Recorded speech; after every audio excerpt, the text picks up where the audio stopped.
은혜로 감사하며 기도드립니다. 아멘. 네, 한 주간 어떻게 잘 보내셨어요? 네, 날씨가 조금 좋지가 않았죠, 그렇죠? 네, 그래도 오늘 또 비가 그치고 그래서 참 감사한 것이 많습니다. 지난주에는 또 저희 온세대 예배 드리면서 그때 또 비가 안 와가지고 야외에서 또 이렇게 식사하고 교제할 수 있었고, 어제는 또 청년부 이제 야외에서 바비큐가 있었는데, 네, 좀 춥긴 했죠. 바람도 불긴 했지만 그래도 비가 그때 또 안 온 것만으로도 참 감사한 것 같아요. 어제 나름 저는 기분이 좋았어요. 이렇게 보는데 나중에 끝마무리 할 때쯤에 계단으로 이렇게 어른분들이 오셔가지고, 그쵸? 손주하고 이렇게 왔는데 약간 저희 힐끔힐끔 이렇게 보시고 그래서 약간 부러운 눈으로 보셨어요. 그래서 저는 그때 이 어깨가 우리 교회는 막 이런 것도 하고 그래요. 이렇게 저 혼자 좀 으쓱으쓱 했었습니다. 그래서 교회에 참 감사드려요. 하나님께 감사드리고, 그리고 우리 부모님 세대, 우리 원로 목사님과 또 헌신하고 교회 세우는 일에 동참하시고, 정말 그런 헌신을 통해서 이 교회가 세워지게 됐고, 그래서 또 많은 것을 누리고 베풀 수 있다는 것이 얼마나 감사한지 모릅니다. 정말 모든 것이 하나님의 은혜고, 또 주의 말씀대로 순종하는 성도들의 헌신, 그 모든 것을 통해서 하나님의 나라가 또 이루어지고 교회가 세워진 줄 압니다. 계속해서 그 일을 동참하시고 또 그 일을 기뻐하시고, 그것에 또 우리 청년분들도 함께 다음의 세대를 계속해서 이뤄나가는 그런 여러분 되면 좋을 것 같습니다. 아까 찬양하는데 천국을 마치하는데 저는 이 찬양만 들으면 떠오르는 영상이 있어가지고요. 한번 진짜 틀어주고 싶은 거예요. 뭐냐면 온천교회 청년부 야긴과 보아스라고 하는데, 아마 인터넷 나중에 검색해 보세요. 교회 다니는 사람들의 등급별 워십 댄스 이렇게 돼 있어요. 그래서 초신자 막 이렇게 되고, 뭐 좀 이제 잘하신 분은 박수 치고, 나중에 이제 고인물이라고 있어요. 고인물은 여기서 천국을 마치하는데 이렇게 브레이크 댄스를 추면서 마지막에 끝날 때는 너무 자연스러워요. 자연스럽게 춤을 추다가 딱 넘어지면서 주여 하고 끝나는 그런 동작으로 끝나는데, 와, 어떻게 이렇게 하지? 그렇죠? 청년분들 또 영상을 되게 재밌게 잘 찍으셨어요. 그래서 네, 저도 이렇게 뒤에서 보니까 좀 으쓱으쓱 하시는 분들 여전히 또 계시더라고요. 그래서 어제는 뭐 듣기로는 워십을 할까 말까 이런 고민도 했다고 하는데, 그렇죠? 제가 그랬어요. 우리 성도님들 워십 잘하신다고, 그렇죠? 우리 금천양물교회 성도님들은 예전에 또 한 가닥 하셨던 분이셔가지고요, 이 앞에서 워십하면요 막 이렇게 잘 하세요. 네, 그래서 너무 걱정하지 않으셔도 됩니다. 보기보다 젊으신 분이 우리 성도님들이에요. 마음은 여전히 28 청춘이기 때문에 일어나서 찬양하는 거 좋아하시고, 뭐 좀 힘들어도 박수치고 이렇게 하는 거 좋아하세요. 네, 그렇죠? 맞죠? 네, 맞습니다. 감사합니다. 끊어주신 분들, 네, 두 분 감사합니다. 네, 하나님 앞에 정말 다윗처럼 찬양하고 기쁨을 찬양하는 게 얼마나 좋습니까? 네. 그리고 우리 청년분들 오늘 또 섬겨주셔서 너무나 감사하고, 교회 한 분 한 분 정말 이 자리에 나와서 또 섬겨주시고 또 예배 자리 채워주시는 것만으로도 얼마나 감사한지 모릅니다. 오늘 우리에게 주시는 하나님의 말씀은요, 특별히 그리스도 안에서 우리에게 주시는 자유에 관한 그런 말씀이에요. 하나님은 우리에게 자유를 주셨는데, 이 자유에 관한 말씀을 오해해서 오히려 자유가 방종이 되는 그리고 그런 일들이 이제 교회 안에서 발생하기 시작을 합니다.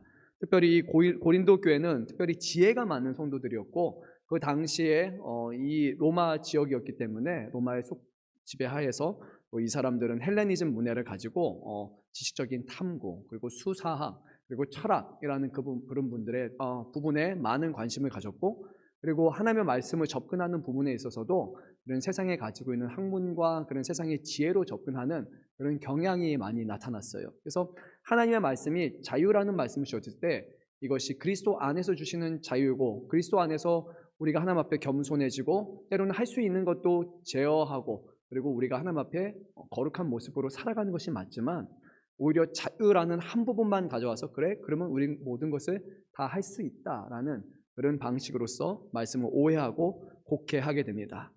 일찍이 우리 예수님께서는요, 요한복음 8장 32절에서 이렇게 말씀하셨죠. 진리를 알지니 진리가 너희를 자유롭게 할지니라 라고 말씀하셨습니다.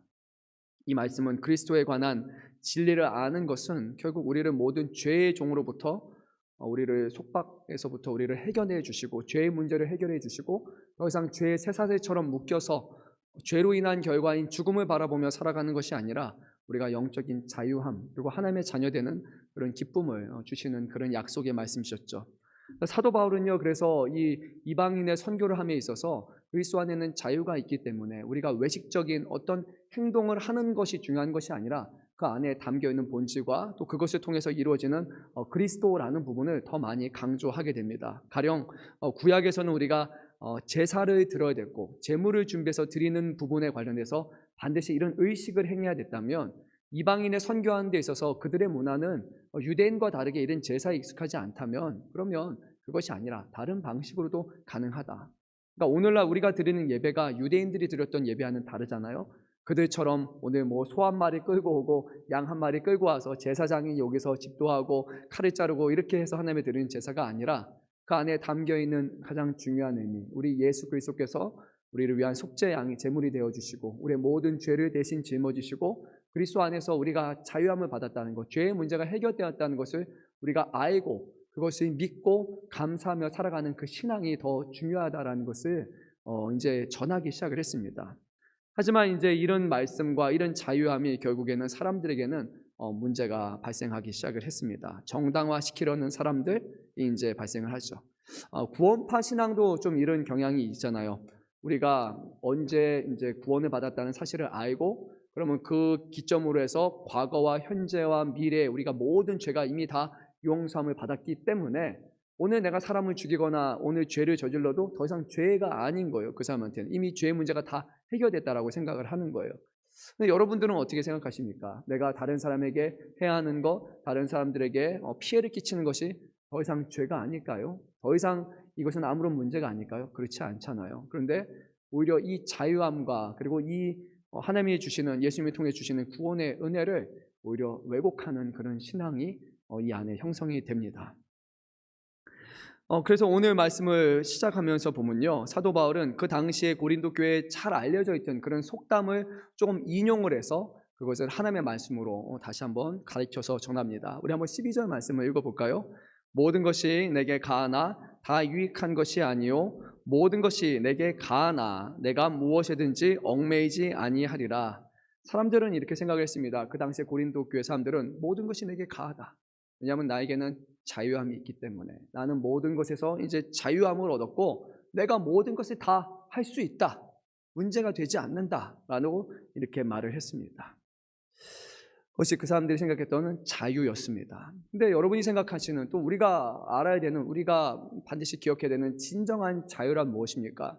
자유는 내가 하고 싶은 것을 다 하는 것이 아니잖아요. 자유는 정해진 틀 안에서, 어떤 규칙 안에서, 허용되는 범위 안에서 우리가 자유한 것인지, 자유라고 말해서 내가 하고 싶은 것을 다 하는 그런 권리를 말하지는 않습니다. 그러니까 우리가 뭐 축구 경기를 생각해 보면요, 축구 선수들은 축구의 룰 안에서는 자유합니다. 모든 것을 다 할 수 있습니다. 뭐 저 손흥민 선수처럼 이렇게 어마어마한 드리블로 해서 골대 끝부터 해서 내가 드리블해서 가서 마지막에 공을 넣든지, 아니면 뭐 쇼패스를 하든지 뭐 패스를 하든지, 아니면 장거리 중거리 슛을 넣어서 넣든지, 옵사이드가 되지 않거나 파울이 되지 않으면 전혀 문제가 되지 않아요. 그 원칙을 지킨다면 더 이상 문제가 되지는 않습니다. 그 안에서 오히려 자유할 수 있는 거죠. 그리고 그런 규칙들과 그런 것들이 오히려 나를 막아주고 나를 보호하는 역할을 합니다. 다른 사람들이 파울을 했는데 내 자유에 말하면 그것이 문제가 되는데, 이 규칙에 따라서 저 사람이 잘못했고 이 사람이 맞고 라고 공을 넘겨줌으로써 오히려 보호하는 역할을 하는 것이죠. 하나님이 우리 안에서 주시는 그런 일정한 법적인 틀이 있습니다. 하나님을 믿는다고 해서, 주 안에서 우리가 자유함을 받았다고 해서 살인하고 사람들에게 거짓말하고 그리고 도둑질하고 그리고 망령된 삶을 살아가는 것, 그리고 우리가 하나님을 예배하지 않는 그런 삶을 살아가는 것은 결코 자유가 아니에요.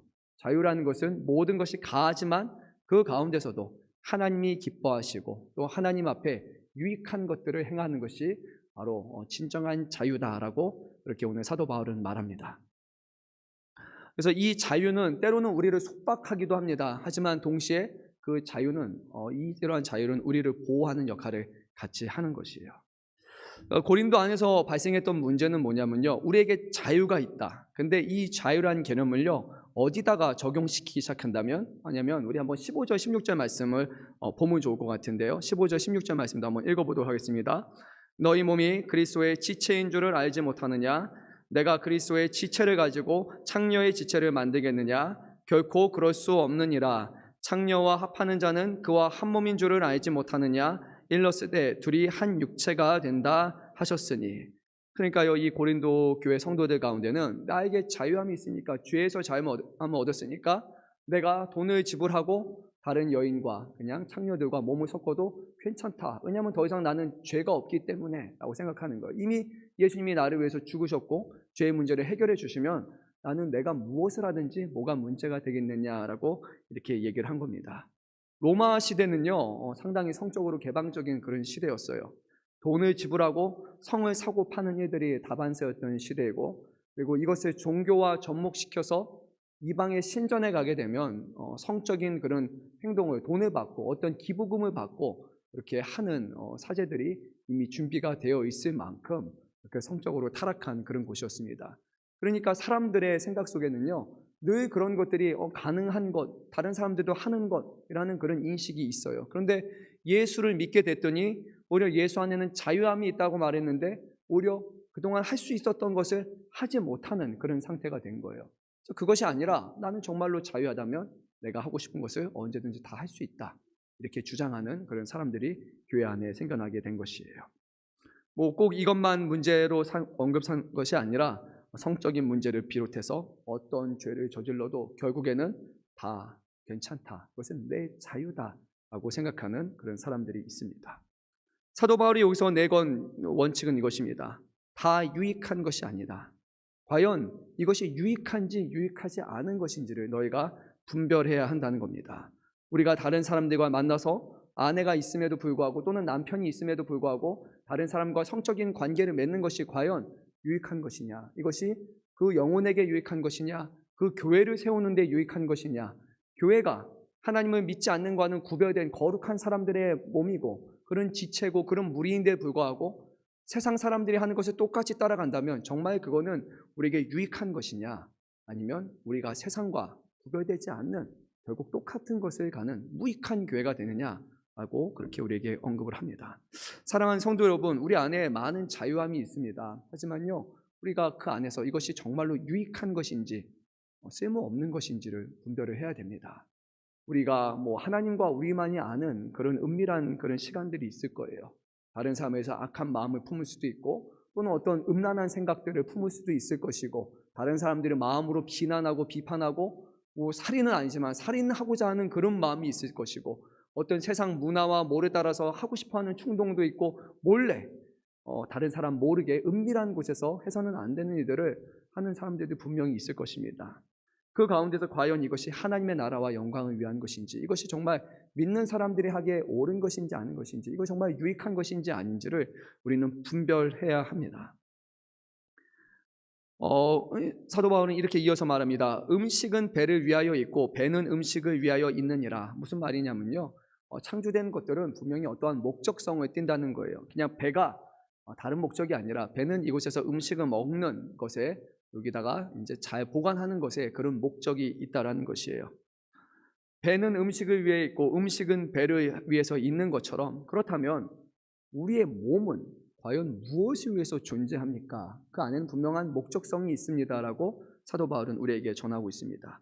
우리의 몸의 의미는 과연 무엇일까요? 몸으로 일해서 돈을 버는 것이 될 수도 있고, 운동을 해서 몸을 멋지고 아름답게 가꿔가지고 바디 프로필을 한번 찍는 것이 될 수도 있고, 외모를 잘 가꿔가지고 사람들의 환심을 사거나 관심을 사는 거 될 수 있고, 아니면 멋지게 잘 꾸며서 잘 가꿔서 인터넷에 이렇게 인스타그램 잘 올리거나 페이스북 같은 데 잘 올려서 사람들의 관심 사는 여러 가지 방식으로 우리의 몸을 사용할 수 있을 것입니다. 하지만 오늘 사도 바울은요, 우리에게 준 몸의 역할은 그것이 아니라는 거예요. 남을 위해서 있는 것이 아니라, 아니면 우리가 어떤 성적인 것을 행하기 위해서 있는 것이 아니라 딱 한 가지 목적이 있다고 말하는데요, 우리는 13절 말씀 다시 한번 읽도록 하겠습니다. 음식은 배를 위하여 있고 배는 음식을 위하여 있으나 하나님은 이것저것을 다 패하시리라. 몸은 음란을 위하여 있지 아니하고 오직 주를 위하여 있으며 주는 몸을 위하여 계시느니라. 아멘. 우리의 몸은 무엇을 위해 있는다고요? 우리 주님을 위해서 있는다는 거예요. 그리고 놀랍게도 사도 바울은 주님이 우리의 몸을 위해서 계신다라고 그렇게 말씀하세요. 우리 한 사람 한 사람이 지체가 되고 한 사람 한 사람이 교회가 되어서 예수 그리스도의 몸된 교회를 세워가는 것을 위해서 주님이 이 땅에 오셨고, 주님이 그것을 위해서 지금도 함께 하신다는 거예요. 주님이 우리의 육신과 우리의 몸과 우리의 하나됨을 위해서 계신다면, 그러면 우리는 이 몸을 어떠한 목적을 위해서 살아가는가? 우리 자신을 위한 것이 아니라 우리 주님을 기쁘시게 하고 주님의 나라와 영광을 위해서 유익을 행하는데 우리의 모든 몸을 사용하는 것이 당연하다라고 그렇게 말씀을 합니다. 왜 그렇습니까? 우리의 몸은 우리의 것이 아니기 때문이에요. 우리의 몸은 예수 그리스도께서 자신의 생명으로 값을 치르셔서 사신 바 되셨기 때문에 내가 하고 싶다, 하고 싶지 않다, 자유가 있다, 없다에 속해서 살아가는 것이 아니라 하나님의 나라를 위해서 우리가 살아가는 것, 그것은 하나님의 영광을 위해서 살아가야 된다라고 사도 바울은 이렇게 말합니다. 어떻게 보면요, 오늘날 시대 사람들이 보면 이 말씀 참 깝깝한 소리일 수도 있어요. 저도 이제 전역을 하고 나서 좀 시간이 지났는데, 저희 이제 제가 특별히 막 교류를 많이 안 했어요. 저희 선임들이 이제 신앙이 있는 사람들이 거의 없다 보니까 얘기를 나누면 삶의 방향성 자체가 좀 많이 달라요. 이제 어느 직장에 들어갈 것인가, 뭐 어디 가서 뭐 할 것인가. 근데 대부분 이제 좀 학벌이 좋은 사람들이 많아서 외국인 기업으로 가는 사람들이 많거나 이제 공기업으로 가는 사람들이 많았어요. 저희 부대에도 거의 대부분이 서울대거나 아니면은 이제 외국에서 공부한 사람들이 저희 부대 거의 대부분을 차지하고 있었기 때문에 나중에도 정말 잘된 사람들이 많아요. 뭐 억대, 뭐 거의 10억대 연봉을 받는 사람들도 있고. 근데 이제 어느 날 제가 같이 만나서 얘기는 못 했는데 카톡을 보다 보면 가끔 이렇게 프로필 누르면 뭐가 이렇게 뜨는 게 좀 있어요. 그래서 보니까 이제 떠오르는 그런 그분들을 보면 다 비슷비슷해요. 어떤 이제 강남이나 아니면 좀 괜찮은 그런 데에서 이제 사람들 만나가지고 술 마시고 뭐 좀 비싼 술 거다 놓고 그냥 봐도 좀 몇백만 원 할 것 같은 그런 술 마시고 시가 하나 이렇게 딱 피면서 뭔가 분위기 있어 보이는 그런 사진들이 되게 많이 올라오는 거예요. 나이도 전부 다 한참을 젊은데 또 아버지는 한국의 좀 유명한 대학교의 경제학과 교수님이셨는데 그런 걸 보면서 그냥 좀 역시 살아가는 삶의 가치와 방향성이 많이 다르구나 그런 생각을 합니다. 나중에 이제 우연히 한번 모여서 저희 선임들하고 얘기할 기회가 있었는데 그때 저는 좀 문화 충격을 많이 받았어요. 뭐냐면 뭐 공기업에서 일하는데 회식 자리가 저희가 생각하는 세상 사람들의 그런 회식 자리가 있는 거예요. 1차, 2차, 3차 하고 그런 거를 가는 것을 너무나 쉽게 얘기를 하는 거예요. 근데 저는 그게 좀 문화 충격이었어요. 왜냐하면 저는 어렸을 때 좀 교회 안에 있었기 때문에 뭐 아무리 방황하고 아무리 멀리 나가도 그래도 기본적으로 신앙과 교회라는 그런 틀 안에 있잖아요. 근데 한 번도 그 틀 안에 속하지 않았던 사람들의 사고 방식을 보니까 정말로 뉴스에 나올 법한 그런 사람들이 제 옆에 많이 있더라고요. 뭐 성적인 거에서 너무나 개방적이고 아내가 있어도 상관이 없어요. 거기서 일 끝나고 나서 또 다른 데 가서 어떤 관계를 맺는 이런 것들, 뭐 우리가 말하는 세컨이라고 말하는 그런 것들이 입에서 너무나 편안하게 나온 걸 보고 제가 이게 내가 한국 사회가 맞나? 제가 좀 너무나 충격을 받을 정도로. 근데 거기서 그 친구들은 나름 한국의 주류에 속한다고 봐야 되는 거예요. 강남에 있는 집도 있고, 뭐 아버지 집도 뭐 60억 막 이런 집들에 있고, 자녀들도 자녀들 이름으로 이미 빌딩 하나 있고, 그리고 이제 군 생활하면서도 저기 우리 부대 끝 쪽에 좀 멀리 가면 따로 개인 주차장에다가 BMW 차를 놔뒀다가 외출할 때 그거 끌고 가는 되게 좀 잘 사는 사람들이 상당히 많았거든요. 그런 모습을 보면서 너무나 문화 충격이고 그 다음부터는 따로 이제 별로 얘기하고 싶지 않다라는 그런 생각을 많이 했죠. 그런 사람 기준에서요, 만약에 오늘 말씀을 우리가 제시한다면요, 다른 사람들과 어떤 돈을 지불하고 그런 청년들과 관계를 맺고 그런 거 얘기하면 참 모르는 사람이라고, 지금 한국 사회가 어떤지 모르고 세상이 어떻게 흘러가는지 모르는 깝깝한 사람이라고 그렇게 말할 겁니다. 심지어 지금 서양 같은 데서는요, 돈으로 성을 사고 파는 것이 합법이에요. 전혀 문제가 되질 않습니다. 내 돈 주고 내가 성적인 것을 그냥 하나의 유흥처럼 여길 수 있는 그런 것이 지금 서구화에서 많이 일어납니다. 뭐 암스테르담 같은 경우는 어마어마하죠. 마약도 합법화가 되고 성적인 것도 모든 것이 가능한 그런 곳에 살아가는 사람에게 이런 기준을 제시한다면 당신들은 정말 꼬통 같은 사람이라고 이렇게 얘기할 겁니다. 내 몸이고 내 돈이고 내 삶이고 내 인생이고 내가 하고 싶고 할 수 있는데 왜 참견하느냐, 내 자유라 라고 얘기하면서 결국 우리에게 이것은 말도 안 되는 것이다 라고 그냥 웃으면서 아마 넘어갈 수도 있습니다. 하지만요, 오늘 성경에서는 그렇지 않다고 말합니다. 우리의 몸이 우리의 몸이 아니고 우리의 몸은 아주 특별한 고유한 가치가 있다는 거예요. 예수님께서 우리를 위해서 죽으시고 우리의 몸을 다시 사셨기 때문에 우리의 몸의 권한은 지금 우리에게 속한 것처럼 보이지만 실제로는 주님께서 값을 치르시고 사신 주님의 몸이라고 이렇게 말씀하십니다. 이것이 중요한 이유는요, 지금 우리의 몸이, 그리고 이 자리에 있는 여러분 한 사람 한 사람이 주님의 값으로 사신 분이 아니라고, 그리고 주님의 것이 아니라면요, 우리 주님은 이 교회에 계실 필요가 없습니다. 우리의 삶을 돌보실 이유도 전혀 없으십니다. 하지만 우리 주님께서 값을 치르고 사셨기 때문에, 하나님의 것이고 예수님의 것이기 때문에 여러분 한 사람 한 사람의 생명과 여러분의 건강과 여러분의 육신과 그 모든 것을 하나님은 아주 중요하게 여기시고 아주 귀하게 여기시는 거예요. 주님의 것이기 때문에 주님은 이것을 함부로 내버리거나 팽겨치거나 하지 않으십니다. 또한 우리의 육신이 주님의 것이기 때문에 우리는 이것을 거룩한 하나님의 성전으로 여기며 우리의 주어진 육신을 통해 우리의 삶을 통해서 하나님을 기쁘시게 하는 삶을 살아야 합니다. 예전에 저희 청년분 중에 한 분이었는데, 여성분이었는데 저한테 그런 상담을 했어요. 뭐냐면 자신이 남자친구가 있는데 자꾸 이제 스킨십을 막 하려고 한다는 거예요. 그래서 저한테 말을 듣는데도 좀 뻘쭘하죠, 그렇죠? 그래서 이거 어떻게 해야 됩니까? 얘기하는 거, 그거는 다른 분한테 물어보지 왜 나한테 그걸 물어봐요? 솔직히 좀 불편하잖아요. 교회 자매들 없나? 막 그래서 제가 좀 조심스러운데 그랬어요. 그래서 근데 이제 그렇잖아요. 실제로 우리가 TV를 봐도 그렇고요. 사랑을 하면 스킨십을 하게 되는 것이 너무나 자유롭게 되고 너무나 자연스러운 그런 문화를 살아가고 있고요. 특히 이제 블록버스터 영화를 보면요, 저 사람이 둘이 맞고 뭔가 사랑하면 반드시 육체적인 관계로 자연스럽게, 그게 너무나 아름답게 미화돼서 그렇게 표현이 됩니다. 그러니까 사람들의 자각 속에는 사랑을 하면 반드시 성적인 관계를 맺어지는 것이 너무나 사랑하는 것의 진정한 의미고, 성인이라면 저렇게 하는 게 진정한 사랑이다라는 그런 인식이 우리 안에 이제 들어오기 시작을 한 거예요. 그래서 제가 이제 그 청년한테 조심스럽게 한번 물어봤어요. 저도 뭐가 정답인지 말하기도 참 조심스러운데, 그러면 그 친구가 어떤 스킨십을 하려는 그런 목적 자체가 뭐라고 해야 되지? 말이 좀 그러네요. 네, 그렇게 하면 사랑하지 않고, 아니면 그런 스킨십을 하면 너를 좋아하는 거다, 아니 어떤 좋아하는 표현으로서 그것을 하고 싶어 이렇게 하려고 하는 건지, 아니면 그냥 하는 건지 뭐라고 말하느냐 했더니 좋아하니까 어떤 이렇게 스킨십을 하려고 한다는 거예요. 그러면 스킨십을 하지 않으면 그러면 좋아하는 감정이 사라지는 거냐? 내가 스킨십을 하지 않으면 더 이상 우리의 관계는 진전되지 않고 그동안 생각했던 그런 사랑이라는 것이 그냥 사라지는 거냐? 그렇지 않다라는 거예요. 우선 그러면 사랑을 하니까 어떤 관계를 맺고 사랑을 하니까 스킨십을 하는 것 자체가 그것은 좀 이치적으로 맞지 않다. 왜냐하면 그렇게 해야 되는 사랑이라면 그것은 아마 진정한 사랑은 아닐 수도 있다라고 제가 말을 했던 것 같아요.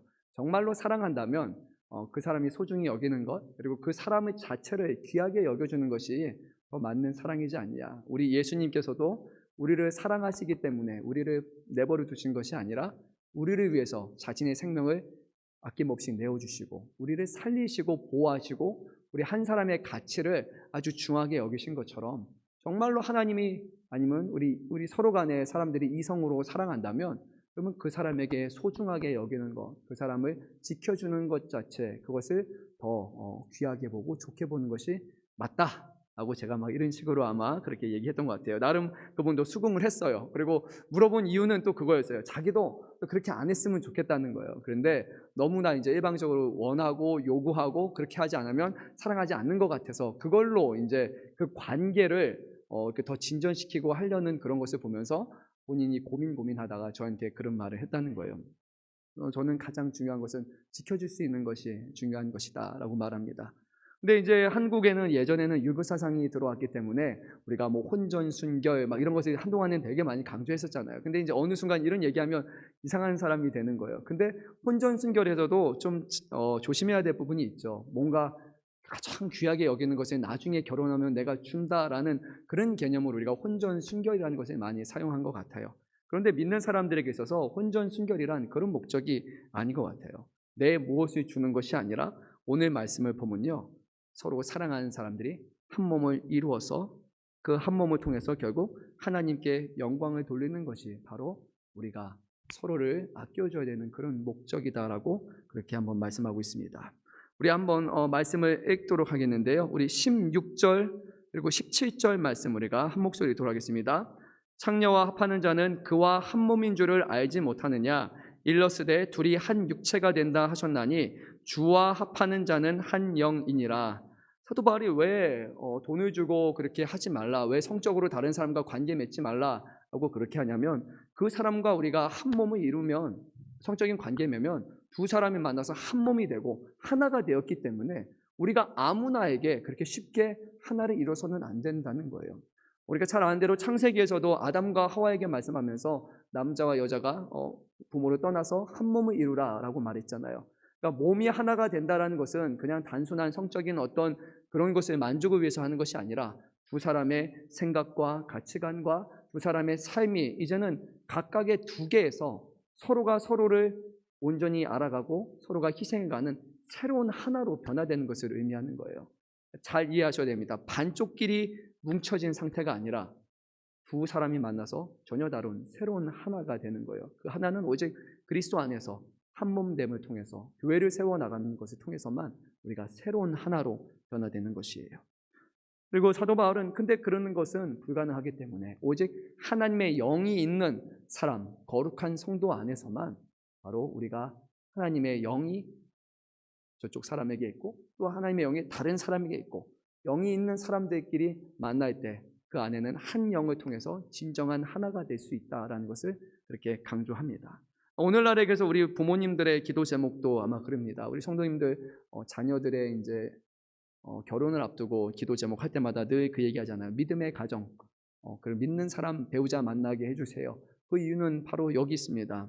하나님의 영으로 새로 거듭나게 된 거룩한 성도와 세상의 영을 가지고 살아가는 사람들이 온전한 하나를 이루는 것은 쉽지 않다는 거예요.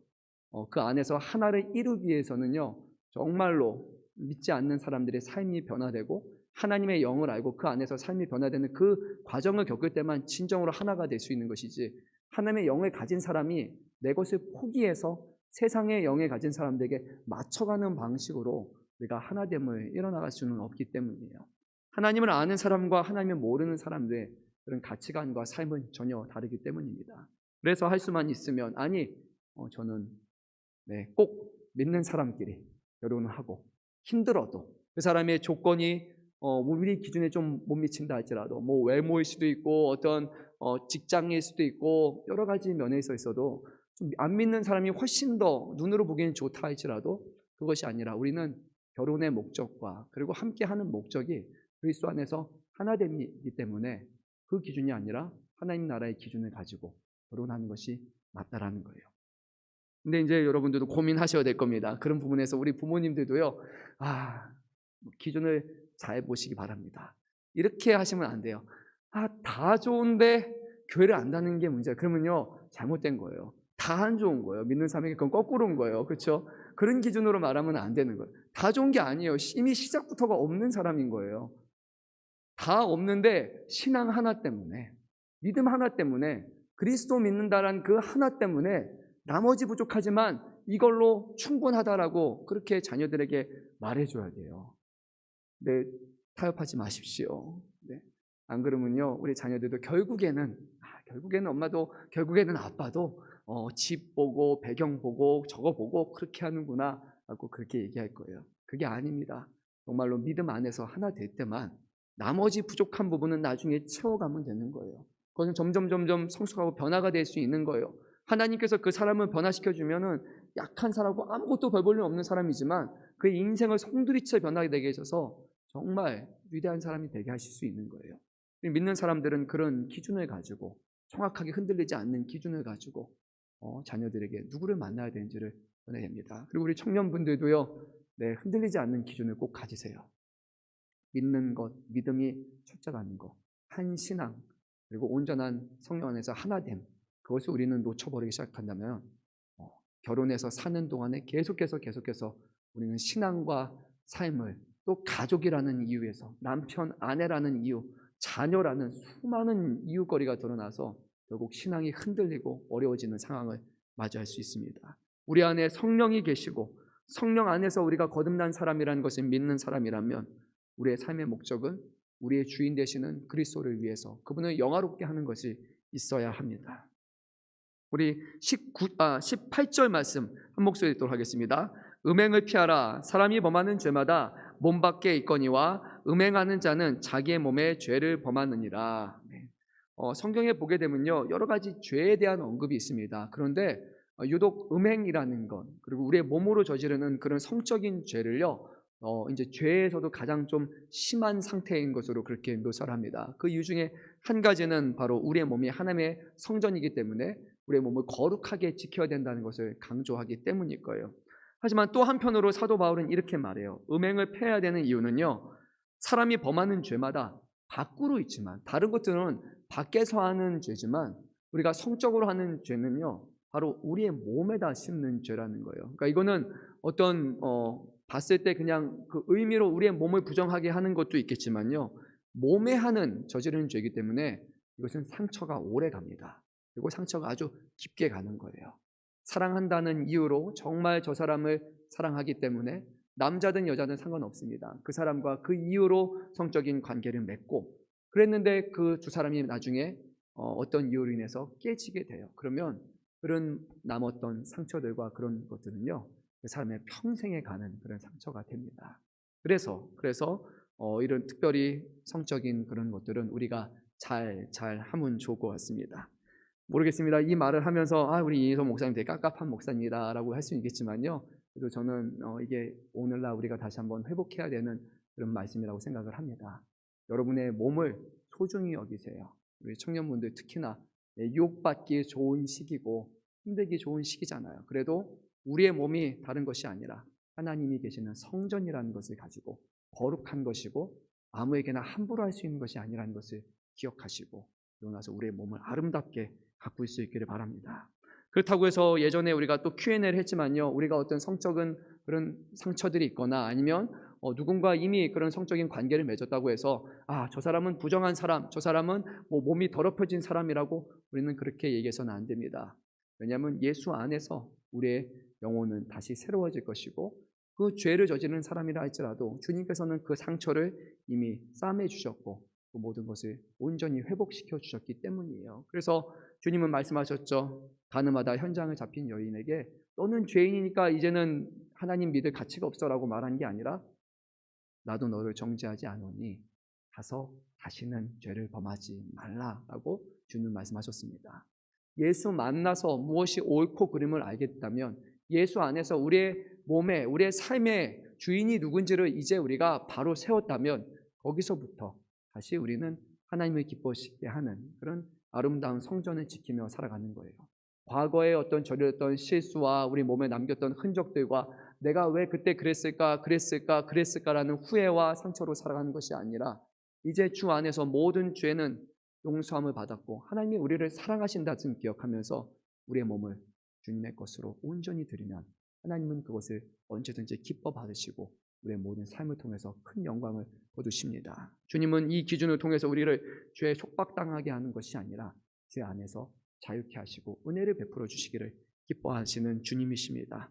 오늘 이 고린도 교회처럼요, 너무나 똑똑한 사람이 되어서 하나님의 말씀에 어떤 이렇게 하니까 이 정도는 내가 하겠다라는 그런 사람이 아니라 주님 보시기에 기뻐하시는 것이라면, 정말 이것이 하나님의 나라와 교회를 세우는 것이라면 그것을 위해서 내가 스스로 내 육신을 쳐서 복종시키고 내 생각과 내 삶 또한도 하나님이 기뻐하시는 사람으로 내가 순종하며 살겠다라고 고백하는 우리 스스로가 하나님 앞에 매이기를 기뻐하는 그런 우리 거룩한 지체들이 될 수 있기를 간절히 소망합니다. 우리 함께 찬양 한 곡하고 기도하는 시간을 갖도록 하겠습니다.